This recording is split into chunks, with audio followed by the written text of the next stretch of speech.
Hey, what if I told you that making a YouTube channel in retirement would completely change your life and making money has nothing to do with it? In this video, I'm going to give you 6 non-financial compelling reasons why you should hit that record button right now, even if no one watches. Stick around in number 4 because I think it'll surprise you. First, it is great for your brain. One of the things you're going to have to address when you retire is how do you keep your brain challenged so that you're the same sharp person now and 5 years, 10 years, 20 years down the line. You've got to find some things that are challenging. And oh my goodness, starting a YouTube channel is challenging. Number 2, it's creative.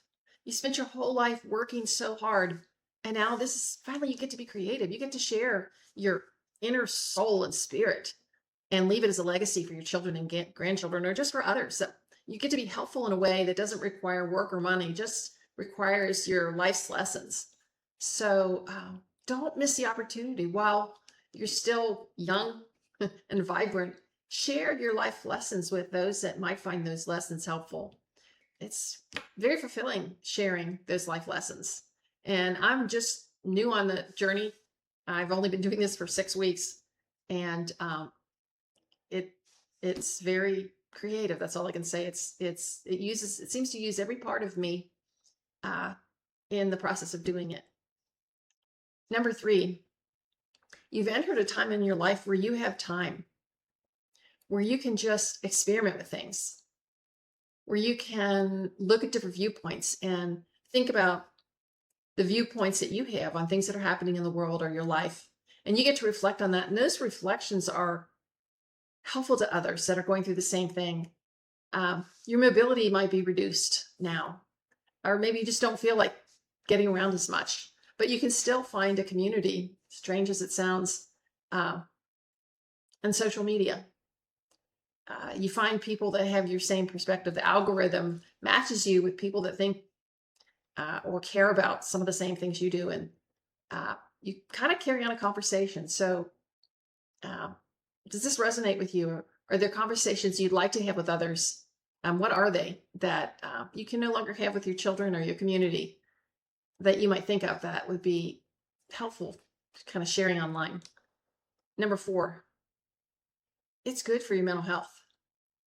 When you were working, you had coworkers, you had people, you had family, children, husband, spouse, friend around that whatever's on your mind, you kind of talked about it, kind of worked it out in your head. And now you're home alone, or maybe you're just with another person, and you no longer can express all of those concerns that you have. Maybe you're going through some kind of a tragedy, or maybe you're going through something that's very difficult and you'd like to share it with someone and get some feedback. Well, if you're open to that, you can do that. And that could be really helpful for other people going through the same thing.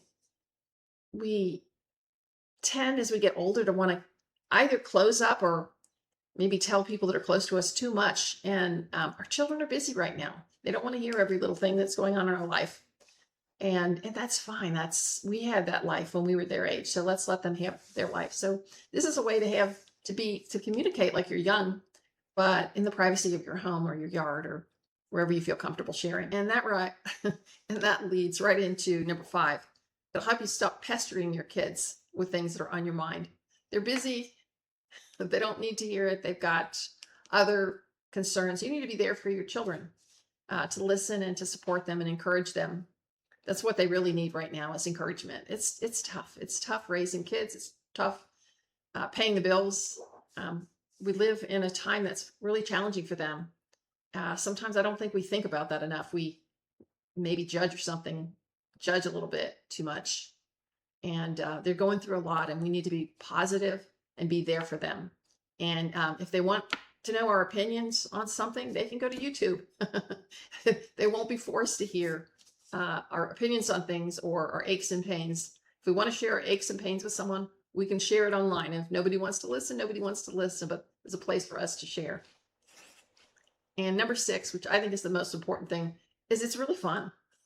I love a good challenge, and I've learned so much. I'm learning how to talk to an empty audience. I was a teacher for a while, and that was adjustment for me because I'm kind of introverted. It was hard getting up in front of students and kind of putting on a performance 6 times a day, 5 days a week. And you learn to be interactive. So I'm not very good at the interactive. If you're new to YouTube, or if you got some cues on how to be interactive, please tell me, because I'm trying to be interactive. I'm hoping my audience will comment more, so I can feel who my audience is, and it helps me plan in the future. So that's it. I think you might be surprised he didn't mention monetary benefits. There's lots of YouTubes of, oh, I got monetized in 4 weeks or 6 weeks or 9 months. And, that's great if that ever happens. But I don't think that's the primary reason you should start a YouTube channel. Um, Maybe if that's what you're counting on having an income from home, then I don't want to take that out. But if you're retired and you're managing, then I wouldn't be pinned to that, pinned to some kind of schedule. Just enjoy it. I hope you have fun. I hope this was helpful. I'm 6 weeks in. I I haven't even begun to learn the basics. So anyway, I hope you try it. And if you do, let me know what your channel is, and I'll subscribe and take a look at what you're doing. You can take a look at what I'm doing. Thank you so much for listening. I would love to hear from you. I'd love to hear some comments. If you give me a like and a subscribe, that'd be great too. Thank you.